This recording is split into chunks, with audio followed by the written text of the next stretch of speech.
کہ قیامت والے دن رسول پاک صلی اللہ علیہ وسلم خود شکایت کریں گے اللہ کے دربار میں کھڑے ہو کر اپنے امتیوں کی اللہ سے۔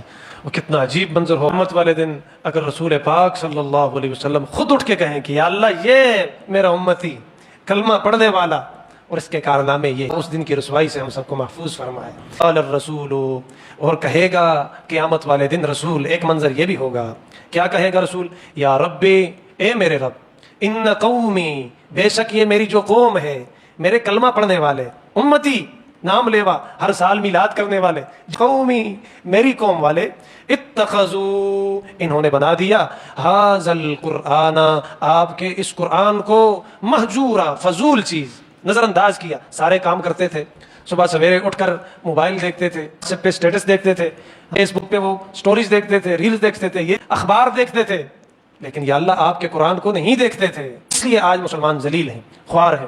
ہم پڑھتے ہیں نا کہ صحابہ 313 تھے اور 1000 پہ فتح لے گئے، کچھ تلواریں، چند گھوڑے، چند زرے، لیکن 313 نہتے مسلمان 1000 اسلحہ بردار کافروں پر غالب آ گئے، اس لیے کہ وہ قرآن پڑھتے تھے، قرآن خوان تھے۔ صحابہ میں قرآن کی محفلیں ہوتی تھی، حلقے لگتے تھے، اور آج تک جس نے بھی کوئی ترقی پائی ہے تو قرآن کی وجہ سے پائی ہے۔ لوگ اگر چلے، صحابہ تو بڑے لوگ ہیں، انہوں نے آپ صلی اللہ علیہ وسلم کو دیکھا ہے، اس سے نیچے آئیں۔ اگر لوگ آج امام ابو حنیفہ کو امام اعظم کہتے ہیں نا، تو امام ابو حنیفہ ویسے ہی امام اعظم نہیں بنے۔ ہماری کتابوں میں ایک کتاب ہے فتح القدیر ابن الحمام کی، اس میں لکھا ہے کہ امام ابو حنیفہ رمضان المبارک کے مہینے میں 61 قرآن مجید ختم کیا کرتے تھے، یعنی دن کو ایک قرآن، رات کو ایک قرآن، اور 30 روزے، تو یہ 60 قرآن ہو گئے، اور ایک قرآن تراویح میں امام ابو حنیفہ پڑھتے تھے۔ امام شافعی، لوگ جن کا نام لیتے ہیں، ایک مسلک کے امام ہیں، ان کے بارے میں لکھا ہے، بلکہ امام شافعی خود لکھتے ہیں کہ مجھے ایک مسئلے میں کچھ دشواری ہوئی، تو اس مسئلے کو ڈھونڈنے میں، تلاش کرنے میں، میں نے قرآن کی 300 مرتبہ تلاوت کی، 300 مرتبہ قرآن کو ختم کیا۔ اس لیے لوگ آج ان کا نام جب لیتے ہیں تو ساتھ کہتے ہیں حضرت امام شافعی رحمت اللہ علیہ۔ یہ بھی بڑے لوگ تھے۔ ہم تو یہ کہیں گے نا یا اللہ ہم تو کاروبار پہ جاتے ہیں، ہمارے بزنس ہوتے ہیں، ہم یہ کرتے ہیں، ہم پڑھاتے ہیں، یہ کرتے ہیں، اس لیے قرآن نہیں پڑھتے۔ تو ہمارے ماضی قریب میں یہ مغلوں میں ایک بادشاہ گزرا ہے جس کو اورنگزیب عالمگیر کہتے ہیں۔ اس کے بارے میں لکھا ہے کہ یہ بادشاہ بھی تھا، اور خود لکھتا ہے یہ بادشاہ بھی تھا، اور بادشاہ ہونے کے ساتھ ساتھ یہ کہتا ہے کہ میں نے 4 قرآن مجید اپنے ہاتھوں سے لکھے ہیں، اپنے 2 حرمین میں اور 2 یہاں اپنے ملک میں، اور انہی میں سے ایک قرآن ہے جسے روزانہ کھولتا ہوں میں، یہ پڑھتا ہوں۔ ہاں، اورنگزیب فتاوی عالمگیری والے یہ وہی ہیں ماشاءاللہ، اورنگزیب عالمگیر۔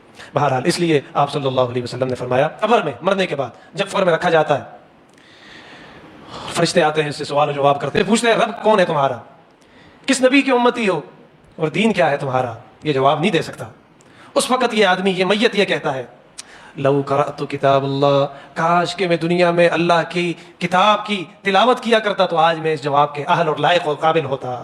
تو جو آدمی دنیا میں قرآن کی تلاوت نہیں کرتا، نظر انداز کرتا ہے اس کو، قبر میں سوالوں کے جواب نہیں دے سکتا، وہاں چالاکیاں نہیں چلتی، ہوشیاریاں نہیں چلتی، اس کے لیے دنیا میں یہی محنتیں کرنی پڑتی ہیں۔ اس لیے علماء نے لکھا ہے کہ قبر میں 4 چیزیں کام آئیں گی، 3 سواد اور 1 قاف، صوم، 3 سواد میں سے 1 صوم، 1 سواد صوم روزہ، 1 صلاۃ نماز، 2 سواد ہو گئے، اور تیسرا سواد ہے صدقہ۔ یہ 3 چیزیں قبر میں کام آئیں گی، یہ 3 سواد اور 1 قاف، قاف سے مراد قرآن، یہی چیز کام آنی ہے۔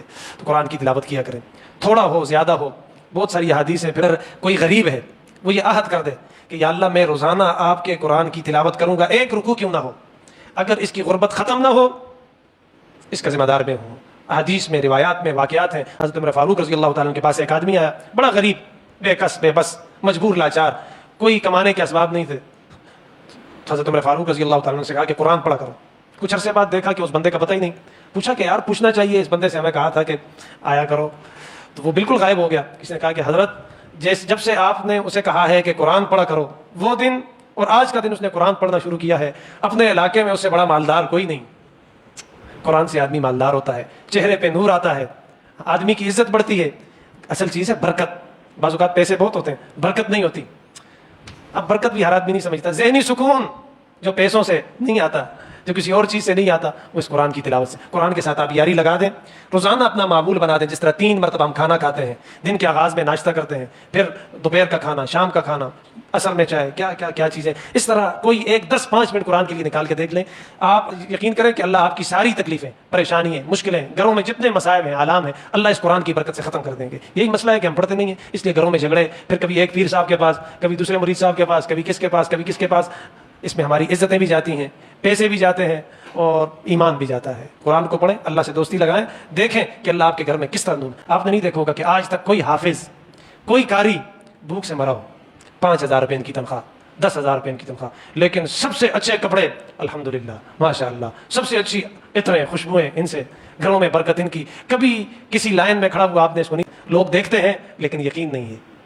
آپ بھی پڑھیں، آپ کے گھروں میں انشاءاللہ اللہ ہم سب کو تلاوت کی توفیق نصیب فرمائے۔ تلاوت نہیں کرو گے تو قیامت والے دن رسول اللہ صلی اللہ علیہ وسلم شکایت کریں گے، اور ایک شکایت وہ ہے کہ کوئی بچہ کسی بچے کی کرے، ایک شکایت وہ ہے کہ کائنات کا سب سے عظیم ترین آدمی، رسولوں کا سرتاج جناب محمد رسول اللہ صلی اللہ علیہ وسلم کریں، اور اللہ کے دربار میں کریں۔ اللہ ہم سب کو محفوظ فرمائے۔